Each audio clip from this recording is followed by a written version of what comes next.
दोस्तों welcome back to our YouTube channel learn and adopt. तो कैसे हैं आप लोग। आपको मैंने पढ़ाया था सबसे पहले केमिस्ट्री के बारे में और केमिस्ट्री के फादर के बारे में, केमिस्ट्री कैसे रेगुलेट हुआ ये बताया था। फिर मैं आपको मेटल्स के बारे में बताया था, उसके दो टाइप्स के बारे में बताया था, फिजिकल एंड केमिकल। फिजिकल के बारे में बताया था आपको सॉलिड, लिक्विड और गैस। केमिकल का जो मैं आपको बताया था प्योर सब्सटेंस और मिक्सचर्स। फिर मैंने मिक्सचर्स के बारे में आपको बताया था हेट्रोजीनियस एंड होमोजीनियस।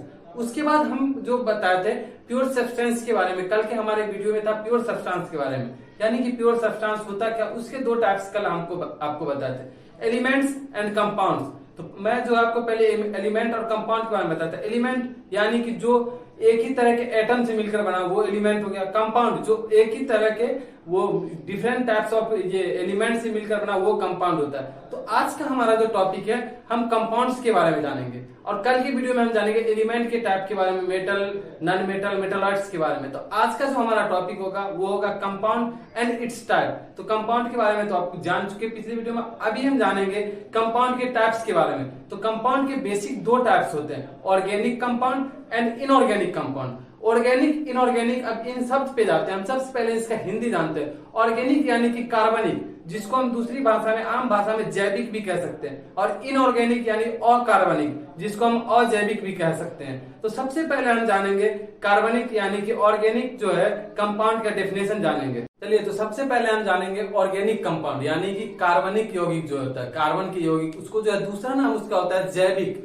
यानी कि कार्बनिक यौगिक है क्या, पहले हम उसका डेफिनेशन जानते हैं। सबसे पहले हम जानेंगे कार्बनिक यौगिक, यानी कि ये यौगिक जो होते हैं ये कार्बन के एटम से बने होते हैं। तो मतलब कार्बनिक यौगिक वो कहलाएगा जो कार्बन के एटम से बने होते हैं। अब इसकी जो हम कुछ प्रॉपर्टीज के बारे में जानेंगे, यानी कि हम अब मेरे को ये दिमाग में एक क्वेश्चन राइज होता है, क्या ऑब्टेन फ्रॉम लिविंग ऑर्गेनिज्म, यानी कि अगर बोला जाता है कार्बन से, कार्बन का मतलब ये होता है कोई लिविंग चीज से प्राप्त हो। तो हाँ, इसके बारे में बोला जाता है कार्बनिक यौगिक वो होगा जो किसी लिविंग ऑर्गेनिज्म या लिविंग चीज यानी थिंग से जो प्राप्त होता है। जैसे कि हम जानेंगे, ये एक नॉर्मल से हम एग्जांपल लेते हैं, कार्बोहाइड्रेट यानी आलू का, तो वो कहाँ से हमें प्राप्त होता है, लिविंग थिंग यानी ट्री से प्राप्त, प्लांट से प्राप्त होता है। दूसरा चीज हमें लेते हैं एक अंडा, एग लेते हैं, एग कहाँ से प्राप्त होता है, प्रोटीन होता है उसमें, वो प्रोटीन यानी कि कहाँ से हमें प्राप्त होता है, हेन से, मुर्गी से।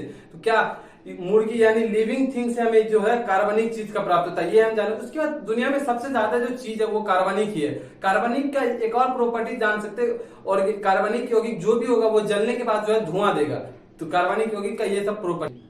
क्या हम कार्बनिक यौगिक को, सवाल ये हमारा आता है, क्या कार्बनिक यौगिक को हम लैब में बना सकते हैं, can't prepare them in laboratory.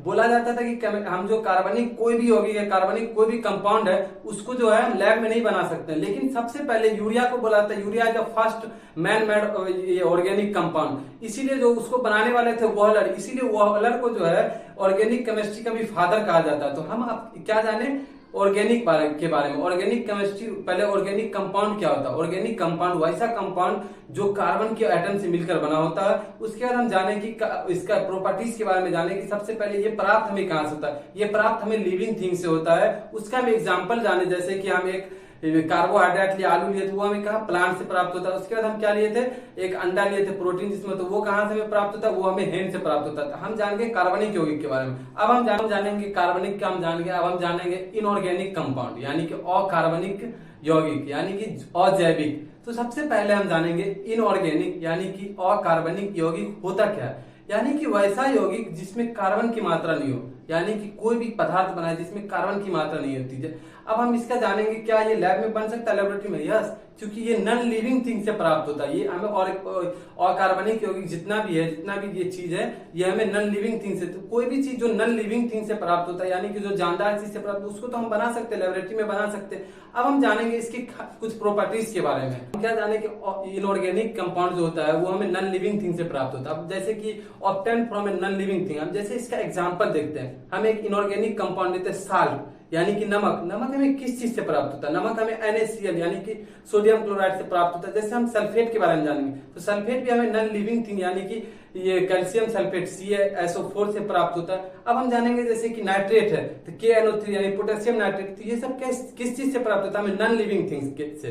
तो इससे क्या प्रूफ होता है? इनऑर्गेनिक कंपाउंड वैसा कंपाउंड होता है जो हमें नॉन लिविंग थिंग से प्राप्त हो, जिसमें जो है कार्बन की मात्रा हो बहुत कम हो, ना के बराबर हो। इसका जैसे एग्जांपल है साल्ट हो गया यानी कि नमक हो गया, या सल्फर हो गया, या नाइट्रेट हो गया, ये सब। तो आज की वीडियो में हम क्या जाने, ऑर्गेनिक कंपाउंड क्या होता है, इनऑर्गेनिक कंपाउंड क्या होता है। आगे की वीडियो में हम ये जानेंगे। अब जो ये केमिकल टाइप्स जो थे, ये प्योर सब्सटेंस का ये एलिमेंट के टाइप में जानेंगे, metal, non metal and metal oil.